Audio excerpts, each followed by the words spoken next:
Hi everybody, Cindy here with Pathways Homestead. Today we're in the kitchen. I have a problem, y'all. A huge problem. 9 gallons of milk. 9. What in the world am I going to do with 9 gallons of milk? Well, I'm going to experiment. That's what you do as a homesteader with 9 gallons of milk. Okay, you guys saw my problem. 9 gallons of milk. What in the world am I going to do with 9 gallons of milk? Well, first, I'm going to skim cream. I'm not going to use all 9 gallons today. There's just no way I can do it. I'm going to skim cream, I'm going to make butter, and I'm going to freeze butter. That's the first thing I'm going to do, which I already have about a quart of cream in there. One of those jars in the front that was partially full was cream. Gary loves cream in his coffee. He drinks about half cream and half coffee. And Freedom's cream is absolutely amazing. One of the problems I have is I don't have a heavy bottomed stainless steel pan to make cheese in. So I've come up with a solution. I'm going to experiment and try. We'll see if it turns out. With 9 gallons of milk, I'm not going to be hurting if I waste some. It really won't be wasted because it'll just go to the animals and become either eggs or bacon. So I'm okay with that. I'm okay with that. But today I'm going to experiment, and this is what I've got going.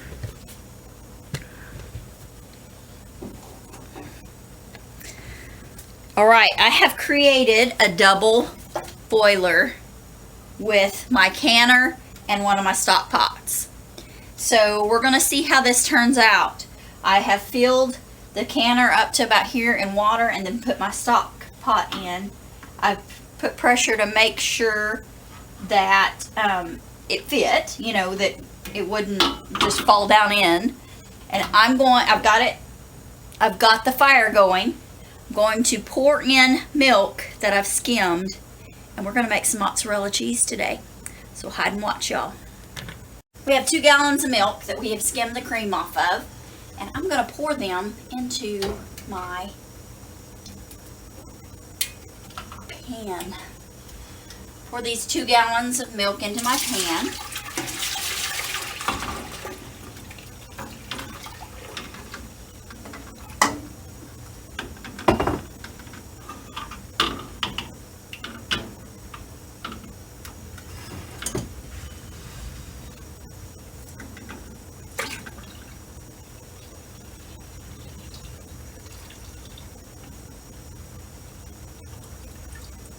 Some of you may know milk scorches very easily.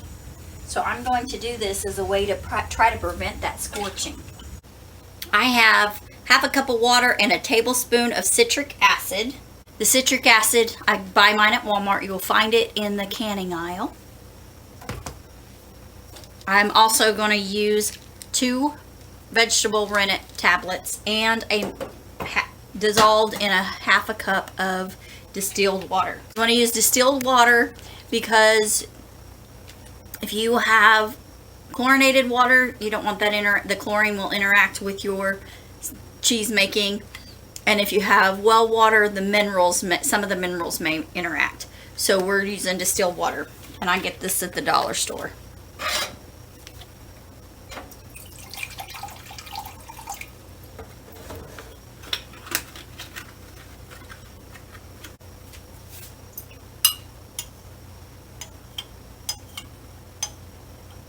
I'm going to crush the tablets in the water.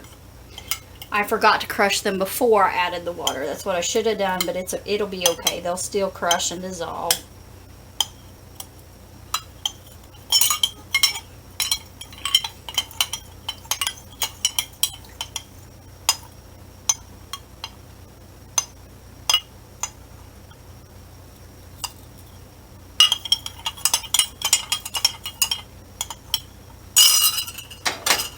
Okay, we're going to set that aside. We're going to stir in our citric acid. So we need this citric acid to bring the acidity level up in the milk.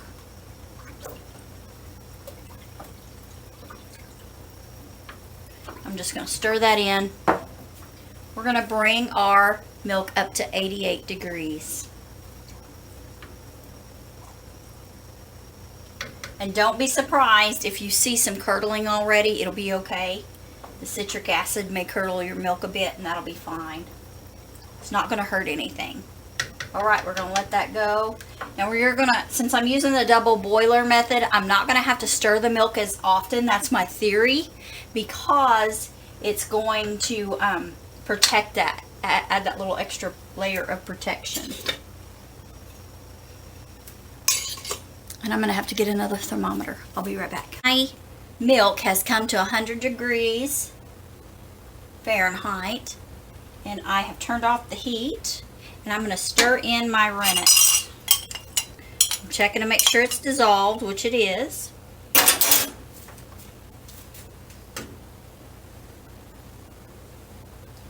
Stir in my rennet. Curds are forming already. Stir that in, and I'm going to let that rest 10 minutes and come back and see what I got. We've let this rest 10 minutes and let the curds solidify. So now I got to cut the curds. It's not quite what I thought it would be. Not what it's been before. But I'm just going through and chopping these curds up.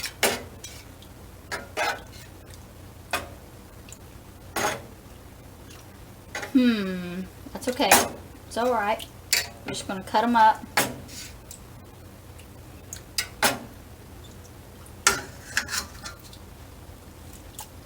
Usually it's a little more solid. I'm not sure if it's because I let it go so long or what. I'm going to heat it, turn the heat back on. And they're out of the pot this time. I'm going to turn the heat back on. And I'm going to bring it to 105 degrees.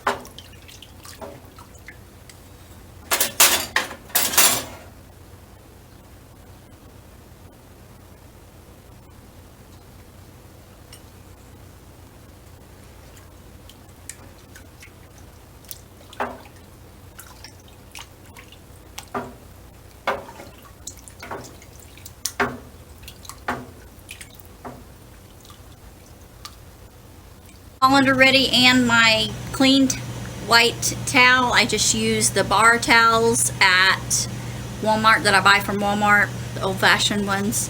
And I've got my big glass bowl down here to catch some of the whey, and my strainer colander. I'm gonna feed the whey to the pigs because I'm not gonna waste it. Okay, we have reached 105 degrees Fahrenheit. It says to remove it from heat and stir for 5 minutes. I have the big pot. I put some more water in it. It's heating up to 170 degrees, and we'll have a reason for that here in a minute. So stir for 5 minutes. All right, we've stirred that for 5 minutes. Now we're going to drain it.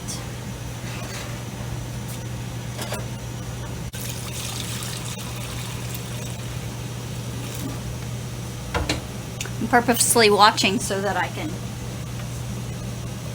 save my juice for my hogs here. I'm going to squeeze as much fluid out as I can, liquid out.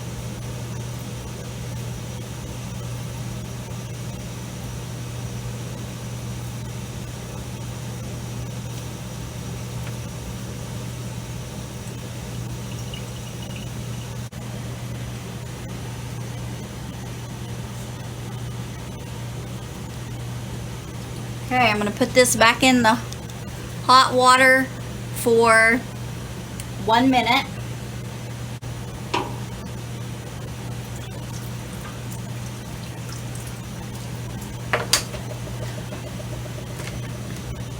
All right, we're going to drain this some more.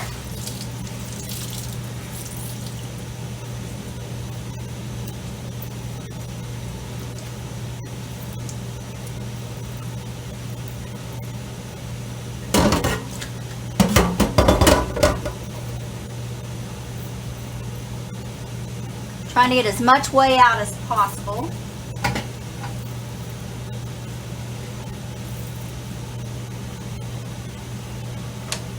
See if we got a ball yet.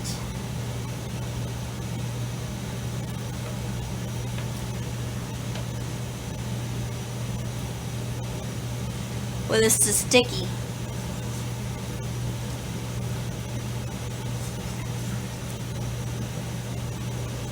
We're going to open this up and get as much of this cheese off of here as we can.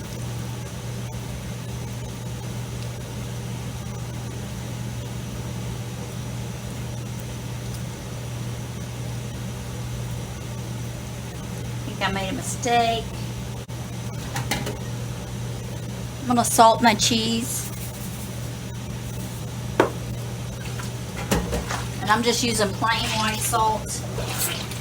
Well, we are still not making a cohesive ball. Should be.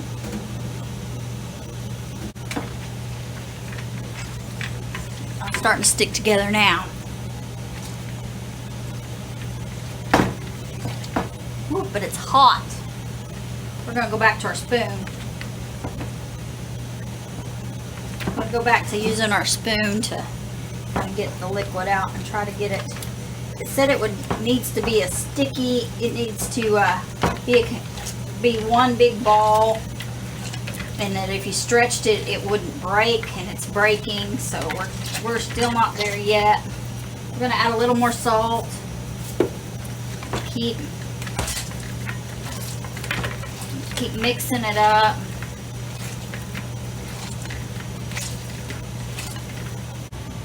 Leaving it in here about a minute at a time.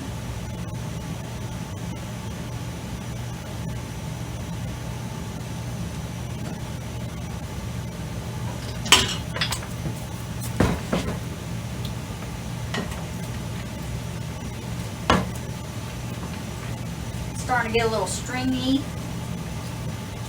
Looking a little more like what I would think mozzarella, what it should look like. Keep mixing it together.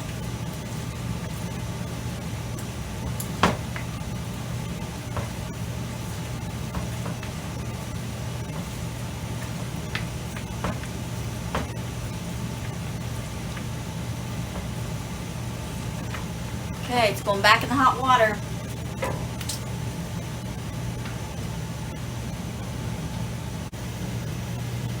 Alright, we finally reached what we're wanting. It's stretching, but it's not breaking. So we're going to make this into a ball. Gotta cool my fingers off. We're gonna roll this into a ball, and we want it. See how shiny that is? That's what we want. We want that shiny. Yes, that is much better. What we were wanting. Okay, we've got a ball. We're going to let that cool down. And we're going to let it cool down, and then we're going to put it in the refrigerator. That took a lot longer than I expected, and I thought I'd messed it up, but I didn't, so I'm pretty excited about that. Thank you for watching. Y'all have a blessed day.